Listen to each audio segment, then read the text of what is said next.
جوئے کی مختلف قسم کی اقسام ہے، اور یہ ساری کی ساری ویسے جو ہے وہ تاش ہے، اگر ویسے کھیلتے ہیں تو وقت کا ضیاع ہے۔ قوم کے اخلاق کا اندازہ اسی سے لگائیں کہ بابے کے پاس بیٹھے، بابا جی نمبر بتا دیں، بابا جی نمبر بتا دیں۔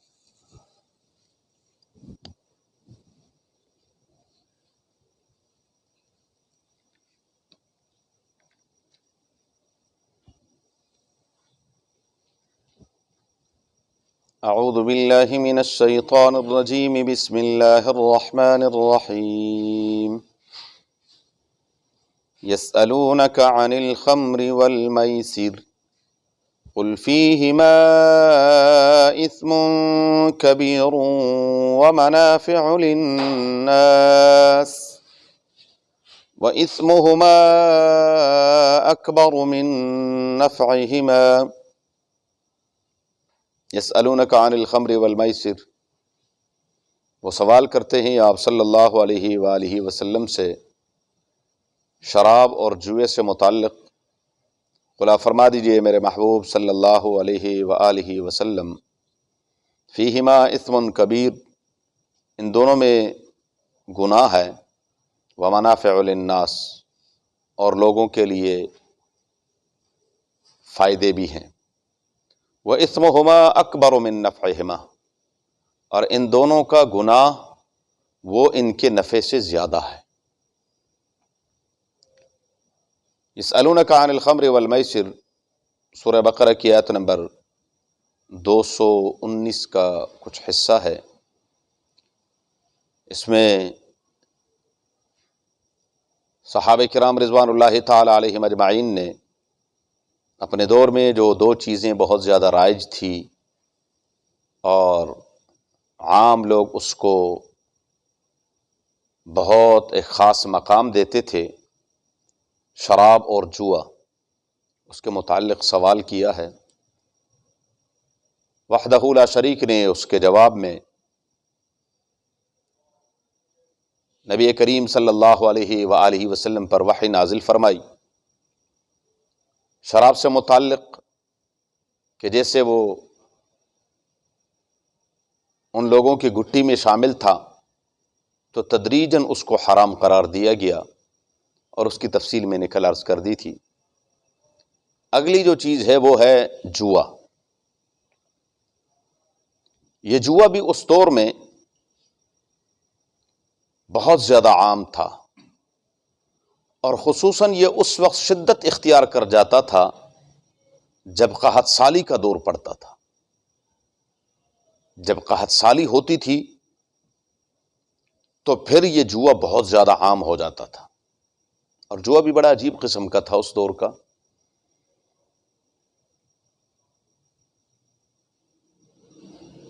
عام اتنا تھا یہ جوا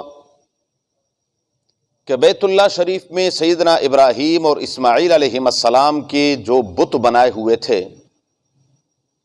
ان کے جو تصویریں اور مورتیاں بنائی تھی، ان کے ہاتھوں میں بھی جوئے کے تیر پکڑا دیے تھے۔ رسول اللہ مبارک کا گزر ہوا اور رسول اللہ مبارک نے فرمایا اللہ تعالیٰ ان کو سمجھ دے، ان بدبختوں نے انبیاء علیہ السلام کی طرف اس ایک ناجائز اور حرام چیز کی نسبت کی ہے۔ کہاں انبیاء علیہ السلام کی شان اور کہاں جوا۔ جوئے میں چونکہ سراسر ایک شخص کا نقصان ہوتا ہے، یہ سب سے بڑی خامی ہے اس کی۔ اس دور کا جوا یہ تھا، عام طور پر جو قحط سالی کے دور میں یہ شدت اختیار کر جاتا تھا، 10 آدمی مل کر ایک اونٹ خریدتے تھے، اور پھر 10 تیر ہوتے تھے، ان میں 1 سے لے کر 7 تک نمبر ہوتے تھے، 3 خالی ہوتے تھے۔ پھر ہر ایک کے نام کا ایک تیر، 10 آدمی ہوتے تھے، گوشت بنایا، ذبح کیا اونٹ کو، اس کی قیمت سب پر تقسیم ہو گئی، اور پھر گوشت کی تقسیم کا سلسلہ یوں ہوتا تھا کہ وہ جو 10 تیر تھے وہ ایک ایک کے نام ایک ایک نکالتے تھے کہ ہاں بھائی فلاں شخص کے نام، تو وہ ایک عام آدمی ایک تیر نکالتا تھا، اس کے اوپر لکھا ہوا مثال کے طور پر 3، تو گوشت کے 3 حصے وہ لے جاتا تھا۔ دوسرا شخص اس کے نام کا تیر نکالا اور وہ خالی نکل آیا تو وہ محروم ہو گیا، پیسے اس نے بھی جمع کروائے۔ ہاں، خاص چیز اس دور میں یہ تھی اس جوئے میں کہ اس گوشت کو وہ خود نہیں کھاتے تھے، یہ جو جوئے کے طور پر گوشت ہوتا تھا اس پر جوا کرتے تھے، یہ سارا غریبوں میں تقسیم ہو جاتا تھا۔ اب جو محروم ہو جاتے تھے وہ کہتے ایک اور اونٹ ذبح کرتے ہیں، اس کو بھی ایسے ہی تقسیم کریں گے۔ پھر ایک تیسرا ہوتا تھا، تو اس طریقے سے وہ پیسے سب کے یکساں ہوتے تھے اور حصہ اس کا کوئی بھی نہیں آتا تھا۔ اس کو وہ بہت بڑی نیکی سمجھتے تھے کہ چونکہ غربا میں تقسیم کر، جس کے بارے میں رب العالمین فرماتے ہیں کہ فیہما اسم کبیر ومنافع للناس، لوگوں کے لیے فائدہ یہ تھا کہ غربا میں تقسیم ہو جاتا تھا، کچھ نہ کچھ ان کو بھی کچھ نہ کچھ مل جاتا تھا، لیکن اصل جو چیز تھی وہ تو حرام تھی۔ اس دور میں بھی جتنے بھی طریقے رائج ہیں وہ سارے کے سارے حرام ہیں، چاہے وہ لاٹری کا ہو یا وہ جو بولی والی کمیٹی کہلاتی ہے کہ پیسے سب کے یکساں ہیں، اور پھر وہ کمیٹی جو ہے وہ بکتی ہے اور وہ کیا کیا پتہ نہیں اس میں عجیب و غریب قسم کے معاملات ہوتے ہیں۔ بہرحال یہ سارے کے سارے جوئے کے، جوا ضروری نہیں ہے کہ کسی خاص چیز کے اوپر ہو۔ عبداللہ ابن عباس رضی اللہ تعالی عنہما فرماتے ہیں جو چھوٹے بچے مختلف چیزوں کے ساتھ یہ جو کھیل کھیلتے ہیں، اور اس میں بھی کرکٹ کے اوپر کیا ہے سب سے بڑا جوا جو ہے وہ عالمی، صرف ملکی نہیں بین الاقوامی، جو سب سے بڑا جوا ہوتا ہے وہ کرکٹ کے اوپر، اور باقاعدہ کھلاڑی بکتے اور وہ سارے معاملات چلتے ہیں اور ساری دنیا کو پتہ ہے۔ بہرحال یہ سارے کے سارے اور قوم کے اخلاق کا اندازہ اسی سے لگائیں کہ بابے کے پاس بیٹھے، بابا جی نمبر بتا دیں، بابا جی نمبر بتا دیں۔ تو یہ جوئے کے مختلف قسم کی اقسام ہے، اور یہ ساری کی ساری، ہاں ویسے جو ہے وہ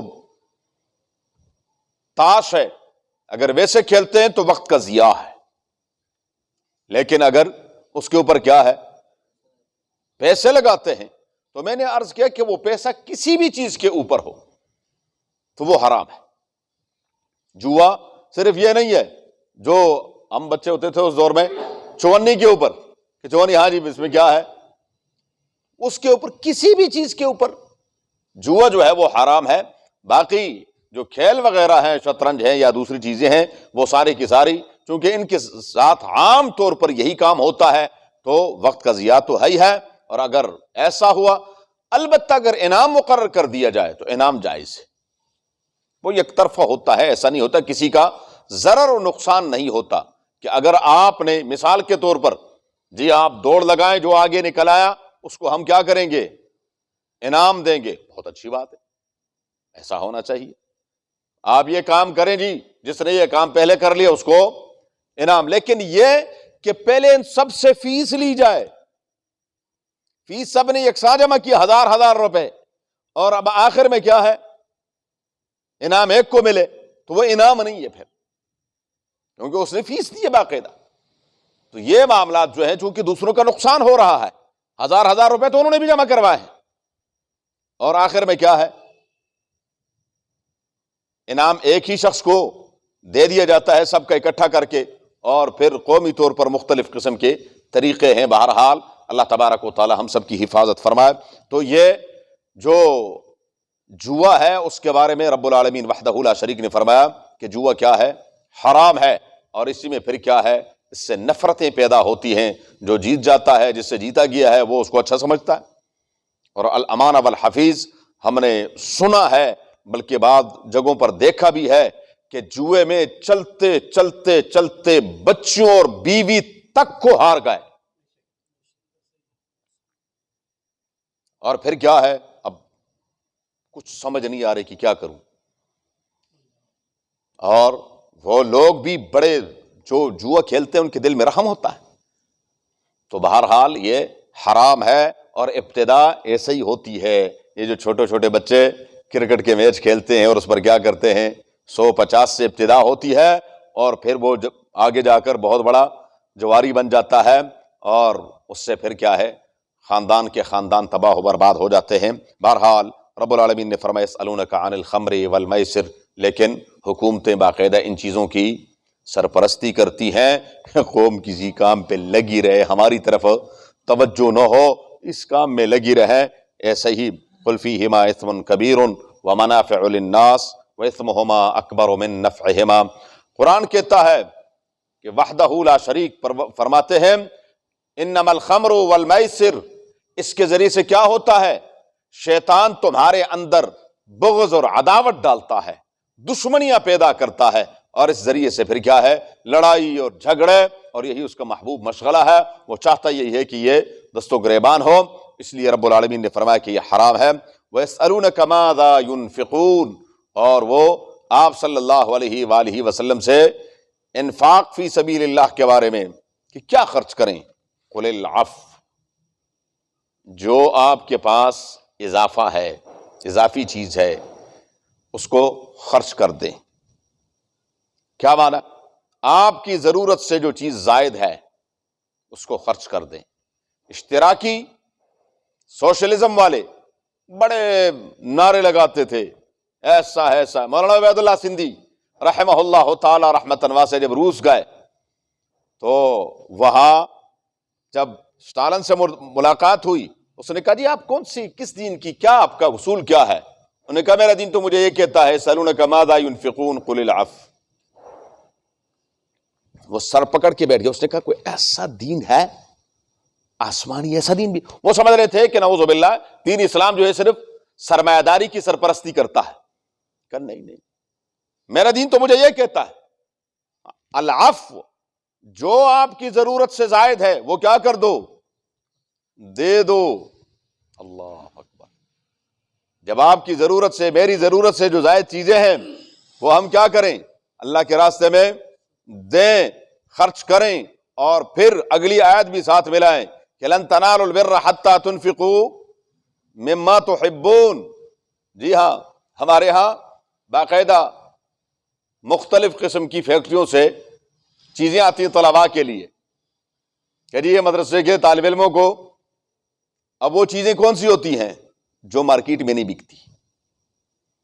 میری کئی دوستوں سے بات ہوئی, میں نے کہا یہ کیا چیزیں آپ ہمیں بھیجتے ہو, کیا یہ چیزیں آپ کی مارکیٹ میں بکتی ہیں؟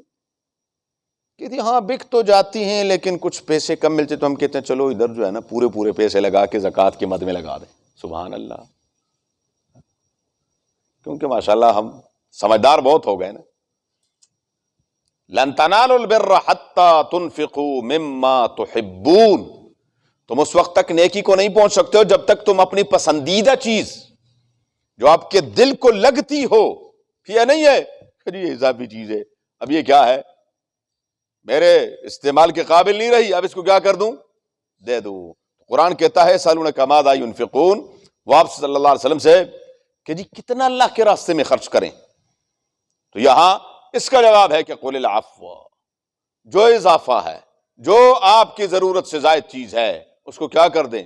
ہمارے گھر بھرے پڑے ہوئے, مجھ سمیت ہم سب کے کیا ہیں, گھر بھرے پڑے ہوئے ہیں, اور پتہ نہیں کون کون سے سوراخوں میں رکھے ہوئے برتن کیا, کپڑے کیا, بستر کیا, اور کون کون سی چیزیں ہیں جو کہ کیا ہیں, ایک نہیں 10 ضرورت سے زیادہ پڑی ہوئی ہے.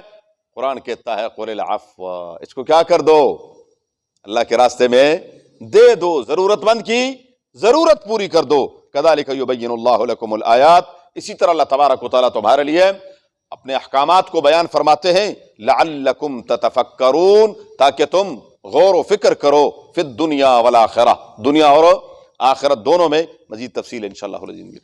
اللہم صلی علی محمد وعلی آل محمد کما صلیت علی ابراہیم وعلی آل ابراہیم. اللہم بارک علی محمد وعلی آل محمد کما بارکت علی ابراہیم وعلی آل ابراہیم انک حمید مجید. اللہم ارحمنا بالقرآن العظیم. اللهم ارحمنا بالقرآن العظيم اللهم ارحمنا بالقرآن العظيم اجعله لنا إماما ونورا وهدى ورحمة يا رب العالمين. اللهم ذكرنا منه ما نسينا وعلمنا منه ما جهلنا وارزقنا تلاوته آناء الليل وأطراف النهار واجعله لنا حجة يا رب العالمين. اللهم نور قلوبنا بالقرآن وزين أخلاقنا بالقرآن ونجنا من النار بالقرآن وادخلنا الجنة بالقرآن. اللہ العالمین ہمارے صغیر کبیرہ گناہوں کو معاف فرما. اللہ پریشان حالوں کی پریشانیوں کو دور فرما. اللہ سب کی مشکلات کو حل فرما.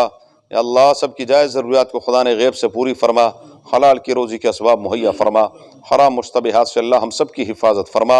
الہ العالمین یا ارحم الراحمین ہر قسم کی آفات بلیات بیماریوں سے وباؤں سے ہم سب کی حفاظت فرما. ہماری اس تھوڑی دیر بیٹھنے کو اپنے در میں قبول فرما. اس کو ہمارے لیے توشہ آخرت بنا. اللہم حصل مرادنا ویسر امورنا بجاہ حبیبک المصطفیٰ و نبیک المرتضیٰ صلی اللہ علیہ وآلہ واصحابہ اجمعین برحمتک یا رب. جزاکم